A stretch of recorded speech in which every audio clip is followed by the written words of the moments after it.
नमस्कार दोस्तों, जनसंवाद न्यूज में आपका स्वागत है। दिन भर की सही फटाफट बड़ी खबरें निकल के आ रही, बिग ब्रेकिंग बड़ी खबर निकल के आ रही।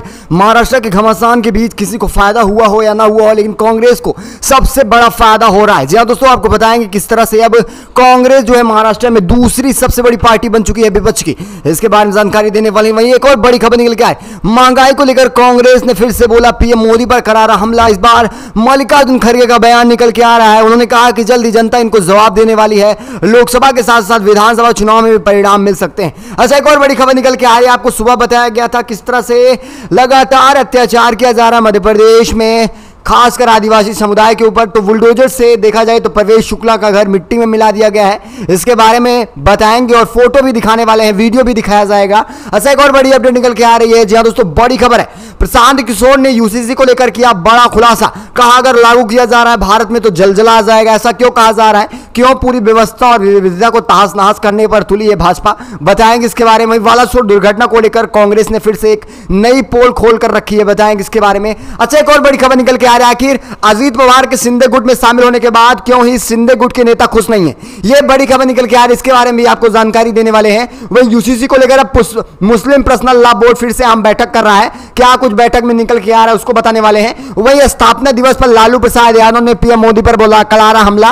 कहा विधायकों के साथ साथ देश को बर्बाद किया जा रहा है पीएम मोदी द्वारा। ये सारी खबरें निकल के आ रही हैं, वो भी तथ्यों के साथ दिखाया जाएगा। लेकिन उससे पहले एक छोटा सा निवेदन है, अगर आप हमारे चैनल पर नए हैं तो चैनल सब्सक्राइब बेल आइकन जरूर दबाइएगा देश दुनिया के फटाफट बड़ी अपडेट को पाने के लिए। दरअसल चलते हैं पहले बड़ी खबर निकल के आ रही। जी हाँ दोस्तों, महाराष्ट्र में आपने देखा किस तरह से घमासान मचा रहा। एनसीपी से अजीत पवार ने रिश्ता तोड़ किस तरह से शिंदे गुट में शामिल हुए और वहां पर उन्होंने डिप्टी सीएम पद की शपथ ले ली। ये सारी बातें रही। वही देखा जाए अब सिंबल को लेकर भी मामला चुनाव आयोग तक पहुंचा है। इन सबके बीच जो बड़ी खबर निकल के आ रही कि अजीत पवार की फैमिली में या फिर पवार फैमिली में देखा जाए जो भी रार है और जो उद्धव को झटका लग रहा है, उसका फायदा केवल और केवल कांग्रेस इसका लुत्फ उठा रही है। और कांग्रेस कैसे उठा रही है इसकी भी जानकारी आपको देने वाले हैं। दरअसल आपको बताते चलें कि कल खबर बताई गई होगी कि अजीत पवार की तरफ से अब एनसीपी में बगावत के बाद कांग्रेस नेता प्रतिपक्ष के लिए दावेदारी की तैयारी कर रहा है। और ये तैयारियां क्यों शुरू हुई हैं ये भी जरा समझिए। दरअसल आपको बताते चले महाराष्ट्र में अब कांग्रेस दूसरी सबसे बड़ी पार्टी बन चुकी है। ऐसा क्यों है ये भी जरा समझ लीजिए। आपको बताते चले पहले देखा जाए एनसीपी में 58 विधायक थे, लेकिन अजीत पवार के शिंदे गुट में शामिल होने के बाद उनके साथ 30 विधायक चले गए। और इससे देखा जाए तो अब सबसे बड़ी पार्टी विपक्ष में कांग्रेस देखने को मिल रही है, जिसके पास 45 विधायक है। यानी देखा जाए अजीत पवार जहां एक तरफ शिंदे गुट में शामिल हुए, जहां एक तरफ बीजेपी ने पार्टी को तोड़ा, लेकिन इसका फायदा कांग्रेस को मिल रहा है। और यह भी खबर निकल के आ रही कि अगर शरद पवार पूरी तरह से अगर कांग्रेस के साथ महाराष्ट्र में चुनाव लड़ रहे हैं तो पूरी तरह से बीजेपी का पत्ता कटने वाला है। जिस तरह से आपने शाम की खबरों में देखा होगा 4 बजे की खबर में कि बड़ा खुलासा हुआ है ईवीएम को लेकर। शरद पवार के पोते रोहित पवार ने खुलासा किया कि ईवीएम के जरिए लगातार ये चुनाव जीतते आ रहे हैं, लेकिन इस बार कुछ भी नहीं चलने वाला है, ना तो ईवीएम चलने वाला है और ना ही देखा जाए तो इनके द्वारा जो रणनीतियां बनाई जा रही वो भी कहीं ना कहीं फेल होती नजर आ रही हैं। आप इसे किस तरह से देख रहे हैं, अपनी राय जो कमेंट के माध्यम से दीजिएगा। चलते हैं अगली एक और बड़ी खबर निकल के आ रही है। जी दोस्तों, आपको बताते चले इस वक्त की बड़ी अपडेट निकल के आ रही है। महंगाई को लेकर लगातार कांग्रेस इस पर हमला बोल रही है। वही दूसरी तरफ देखा जाए महंगाई भी आसमान छू रही है। कोई कांग्रेस के बोलने से नहीं बल्कि जनता का भी अब दम टूट रहा है इस महंगाई से। लगातार जिस तरह से महंगाई के साथ साथ लोगों को धोखा दिया जा रहा है। दरअसल महंगाई के साथ साथ आप समझिए किस तरह से जरूरी सामानों में उनके वजन घटाए जा रहे हैं। यानी पैसा वही है लेकिन आपको सामान कम मिल रहा है। जरा समझिए, पूरी तरह से भाजपा ने जनता को बरगलाने का तरीका सोच के लाया है। पैसा वही रहेगा लेकिन सामान कम मिल रहा है। आपको याद होगा 5 रुपए बिस्किट में अब 50 ग्राम मिल रहे हैं, पहले 80 ग्राम मिला करता था। चाय पत्ती 70 रुपए में 200 ग्राम मिल रही, पहले 250 ग्राम मिला करती थी। नमकीन 10 रुपए में 32 ग्राम मिल रहा है, पहले 65 ग्राम मिला करता था। इसी तरह से तमाम सामानों में देखा जाए तो लगातार बीजेपी घपला करती आ रही है। पैसा वही दे रहे हैं लेकिन सामान कम मिल रहा है। यानी महंगाई बढ़ रही लेकिन दूसरे तरीके से बढ़ाई जा रही है। और इसको लेकर कांग्रेस के तमाम नेताओं ने हमला बोला। वहीं देखा जाए तो अब अध्यक्ष का भी बयान निकल के आ रहा है। उनका कहना है मोदी सरकार की लूट से महंगाई और बेरोजगारी दोनों लगातार बढ़ाई जा रही है, पर भाजपा सत्ता में लालच के जरिए लगातार सिर्फ और सिर्फ कमाने और ऐंठने में लगी हुई है। सब्जियों के दाम आसमान छू रहे हैं। लोग सब्जी के बजाय सोच रहे हैं फल क्यों ना खा लिया जाए। देश में बेरोजगारी लगातार बढ़ती जा रही है, लेकिन इसके लिए देखा जाए तो प्रधानमंत्री चुप्पी तोड़ने को तैयार नहीं है। वह उनका कहना है कि आने वाले चुनाव में जनता इसका जवाब मुंहतोड़ जवाब देने को तैयार है। वैसे आप सबकी क्या राय है? क्या आप सब तैयार हैं? अपनी राय कमेंट के माध्यम से बताइएगा। क्या महंगाई की मार आप सबके ऊपर पड़ रही है? क्या फिर से आप ऐसी सरकार की कल्पना भी कर सकते हैं? अपनी राय कमेंट के माध्यम से दीजिएगा। ऐसे चलते हैं, एक और बड़ी खबर निकल के आ रही मध्य प्रदेश में लगातार आदिवासियों के ऊपर अत्याचार किया जा रहा है। इसको लेकर राहुल गांधी का भी बयान निकल के आया और उसके आगे क्या हुआ है ये भी आपको बताने वाले हैं। जरा राहुल गांधी ने क्या कुछ कहा ये सुनिए। उन्होंने कहा कि भाजपा राज में आदिवासी भाई बहनों पर अत्याचार बढ़ाया जा रहा है। मध्य प्रदेश में भाजपा नेता ने अवानवी अफराद की सारी इंसानियत को शर्मसार किया है। भाजपा का आदिवासी और दलितों के प्रति नफरत लगातार घिनौना चेहरा बनकर असलियत में सामने आ रहा है। ये सारा बयान रहा राहुल गांधी का। जब राहुल गांधी ने इस पर तगड़ा सिकंजा कसा, फिर उसके बाद बीजेपी सरकार भी एक्शन में आई। बीजेपी सरकार ने फिर आरोपी परवेश शुक्ला के घर बुलडोजर चलवा दिया। बड़ी खबर निकल के आ रही, बुलडोजर चल चुका है। मध्य प्रदेश में दलित युवक पर पेशाब करने वाले भाजपा कार्यकर्ता परवेश शुक्ला के खिलाफ सीएम शिवराज सिंह चौहान का भी बयान निकल के आया। राहुल गांधी के बयान के बाद लगातार एक्शन में है बीजेपी सरकार। आरोपी परवेश शुक्ला के घर को तोड़ दिया गया, मामा का बुलडोजर चल गया। साथ ही आरोपी परवेश शुक्ला पर नेशनल सिक्योरिटी एक्ट यानी एनएसए लगा दिया गया। अब 1 सालों के अंदर जेल में रहने वाला है। वही देखा जाए, अब बुलडोजर चलने से आरोपी की मां और चाची बेहोश भी हो चुकी है। लगातार जिस तरह से भाजपा आदिवासियों के ऊपर अत्याचार कर रही है, अगर देखा जाए इसमें विपक्ष ना रहे तो खुली छूट मिली रहे, यहां पर जवाबदेही देने के लिए कोई तैयार ना हो। लेकिन ऐसा कांग्रेस कभी नहीं करने देगी, क्योंकि कांग्रेस को भी पता है कि चुनाव नजदीक आ रहा है। ऐसे में न्याय दिलाना सभी को आसान हो रहा है, क्योंकि अगर चुनाव के समय न्याय नहीं मिल रहा है तो और कभी भी न्याय की कल्पना नहीं की जा सकती। कहीं ना कहीं बीजेपी का पत्ता इस बार मध्य प्रदेश से कटना तय माना जा रहा है। वैसे आप सब मध्य प्रदेश में किसकी सरकार देखना चाहेंगे, ये राय जो है वो कमेंट के माध्यम से जरूर बताइएगा। चलते हैं अगली एक और बड़ी खबर निकल के आ रही। चुनाव आयोग पहुंच चुका है चाचा भतीजे की लड़ाई। अजीत पवार ने एनसीपी पार्टी और सिंबल पर कर दिया है दावा। बड़ी खबर निकल के आ रही है। ज्यादा विधायक होने के साथ साथ दूसरी तरफ पार्टी को बनाने के नाम पर लगातार सिंबल को लेकर लड़ाई जारी। देखा जाए जहां उद्धव गुट का और सिंधे गुट का मामला पहुंचा है चुनाव आयोग, वहीं दरवाजे पर जाकर खड़ा हो गया अब पवार का भी मामला, यानी कि सिंबल का मामला चुनाव आयोग के पास पहुंच चुका है। राष्ट्रवादी कांग्रेस पार्टी की लड़ाई चुनाव आयोग के दरवाजे तक पहुंच गई और अजीत पवार के नेतृत्व वाले गुट के समर्थन के विधायक और सांसदों के 40 से अधिक हल्फनामे दाखिल कर दिए गए हैं। चाचा भतीजे की लड़ाई में अजीत पवार ने एनसीपी पर दावा ठोका, साथ ही एनसीपी के चुनाव चिन्ह की भी मांग की है। चुनाव आयोग के सूत्रों में बताया गया, शरद पवार खेमे में आयोग के समक्ष एक याचिका दायर कर अनुरोध किया गया कि गुटी लड़ाई के संबंध में कोई निर्देश पारित करने से पहले उसकी बात सुनी जाए। यानी कि चुनाव आयोग से कहा गया है, अगर कोई भी नियम पारित निर्देश पारित करना है पहले हमारे बयानों को सुना जाए। यानी सुनिए क्या कुछ बयान है, जरा समझिए। अजीत पवार का कहना है कि हमारे पास 40 विधायकों का समर्थन है, हल्फनामा है, इसलिए सिंबल और पार्टी का नाम हमें मिलना चाहिए। दूसरे शरद पवार का कहना है कि पार्टी मेरे द्वारा बनाई गई है, 1999 में स्थापना हुई और ये पार्टी हमें मिलनी चाहिए और चिन्ह पर भी पूरा दावा मेरा है। वैसे आप सबकी क्या राय है? वैसे लड़ाई अभी चुनाव आयोग पर पहुंची है, ऐसे में कुछ खास खबर निकल के नहीं आ रही है कि किसको सिंबल मिल रहा है, किसको खासकर देखा जाए तो पार्टी का नाम दिया जा रहा है, लेकिन लड़ाई दोनों के बीच है। अब ये चुनाव आयोग तय करेगा कि किसको सिंबल दिया जाए, किसको पार्टी का नाम दे दिया जाए। लेकिन आप सबकी क्या राय है? अपनी राय भी कमेंट के माध्यम से दीजिएगा। चलते हैं अगली एक और खबर निकल के आ रही है। यूसीसी पर लगातार पूरे देश भर में घमासान मचा है, ये सबको पता है। अब इसको लेकर देखा जाए तो प्रशांत किशोर का भी बयान निकल के आ रहा है यूसीसी के मुद्दे पर।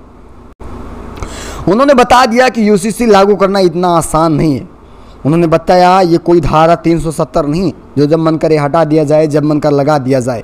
ये है यूसीसी, समान नागरिक संहिता। ये भारत में काफ़ी ज़्यादा विविधता है, यहाँ अनेकों जाति धर्म के लोग रह रहे हैं, उनकी भावनाओं को ठेस पहुँचेगा यूसीसी लागू होने के बाद। और यही बड़ी वजह का उन्होंने मुद्दा बनाया, विविधता की वजह से काफ़ी ज़्यादा टूट हो जाएगी देश में। और साथ ही उनका कहना है टूट अगर हो रही है तो इसका असर केवल हिंदू मुस्लिम में नहीं बल्कि अन्य धर्मों के साथ भी देखने को मिल सकता है, ईसाई जैन पारसियों के साथ भी देखने को मिल सकता है। वहीं आगे कहते हैं वो, यूसीसी लागू करने में केवल और केवल भारत का ही नुकसान होने वाला है। प्रशांत किशोर कहते हैं कि यह मुद्दा सीधे तौर पर देश की जनता को प्रभावित करने वाला है। ये जितना आसान दिख रहा है उतना आसान है नहीं। ये जनता को पूरी तरह से प्रभावित कर देगा। ना तो ये राम मंदिर का मामला है और ना ही धारा 370 का मामला है। ये एक आंतरिक मामला है जो मानसिक रूप से जुड़ा हुआ है। ये कोई भूमि का मामला नहीं है। ये अंदर से लोगों को झकझोर कर रख देगा। यूसीसी अगर देश में लागू होता है तो उसके परिणाम दुष्परिणाम के रूप में सामने आएंगे। देश में जलजला आ जाएगा।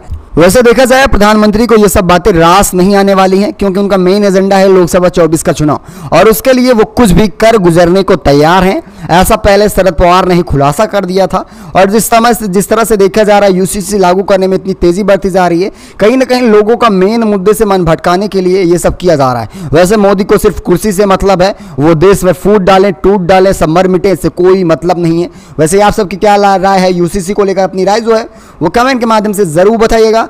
चलते हैं अगली एक और अपडेट निकल के आ रही है। जी हाँ, बड़ी खबर है। इस बार खबर निकल के आ रही है महाराष्ट्र से। बड़ी खबर है, संजय राउत के हर एक बयान पूरी तरह से देखा जाए शिंदे गुट के अंदर खलबली मचा रहे हैं। ऐसा क्यों कहा जा रहा है, जरा बात समझिए। बड़ी खबर निकल के आ रही है, एक नाथ शिंदे गुट के नेता अब देखा जाए अजीत पवार के आने से नाखुश हो चुके हैं। अजीत पवार के नेतृत्व वाले रंकंपा गुट में महाराष्ट्र सरकार में शामिल होने पर शिवसेना में बेचैनी बढ़ती जा रही है। शिवसेना के नेता संजय सिरसाट ने बुधवार को पार्टी में सभी नेता का अब घटता क्रम और न खुश होने की वजह बता दी है। उन्होंने बताया सबसे बड़ी वजह है संजय राउत का बयान। दरअसल संजय राउत ने जैसे अजीत पवार जाते हैं उनका बड़ा बयान निकल के आता है। वैसे आज भी बयान निकल के आया है, वो भी आपको सुनाएंगे, लेकिन ज़रा समझिए। संजय राउत का कहना है कि बीजेपी का एजेंडा है क्योंकि शिंदे का पत्ता काटना है, यानी शिंदे का पत्ता अब सीएम पद से कटने वाला है। संजय राउत ने यह बड़ा खुलासा किया। उन्होंने बताया अभी तो उन्हें ट्रेलर रूप में केवल डिप्टी सीएम पर रखा गया अजीत पवार को, आने वाले समय में सीएम में भी बदलाव कर दिया जाएगा, यानी अजीत पवार को सीएम बना दिया जाएगा। जिसके बाद देखा जाए शिंदे गुट के अंदर हड़कंप मचा हुआ है। यही सारी बातें निकल के आ रही हैं। वैसे आप सबकी क्या राय है सीएम पद को लेकर? अपनी राय भी कमेंट के माध्यम से दीजिएगा। क्या कभी अजीत पवार सीएम बन पाएंगे या नहीं, अपनी राय जरूर दीजिएगा। ऐसा एक और बड़ी खबर निकल के आ रही है। जी हाँ, लालू प्रसाद यादव ने कर दिया बड़ा खुलासा। प्रधानमंत्री को लेकर बोला करारा हमला। कहा मोदी लगातार विधायकों को खरीद कर देश को तोड़ रहे हैं, लगातार नफरत की राजनीति कर रहे हैं। दरअसल पार्टी के स्थापना दिवस पर आरजेडी सुप्रीमो लालू प्रसाद यादव बुधवार को प्रधानमंत्री नरेंद्र मोदी और बीजेपी पर लगातार हमलावर रहे। स्थापना दिवस पर प्रदेश कार्यालय को संबोधित करते हुए लालू ने कहा आज आरजेडी के 27 साल पूरे हो रहे हैं। देश में भाईचारे को तोड़ा जा रहा है और इसके पीछे नफरत फैलाने में केवल भाजपा का ही हाथ रहा है।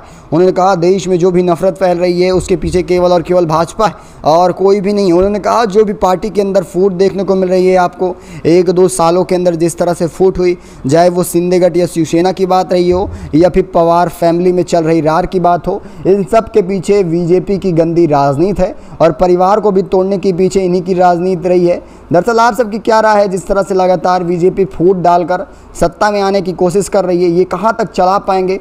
ये भी अपनी राय कमेंट के माध्यम से जरूर बताइएगा। ऐसा एक और बड़ी खबर निकल के आ रही है। तीस्ता सिलवाड़ा की गिरफ्तारी पर सुप्रीम कोर्ट ने लगा दी है रोक।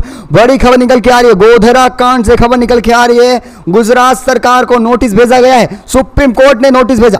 सुप्रीम कोर्ट ने बुधवार को गोधरा दंगों से जुड़े मामले में तीस्ता सिलवाड़ा को अंतरिम सुरक्षा प्रदान कर दी है। सुप्रीम कोर्ट ने तीस्ता की गिरफ्तारी पर 19 जुलाई तक रोक लगाई है। मामले की अगली सुनवाई 19 जुलाई को होने वाली।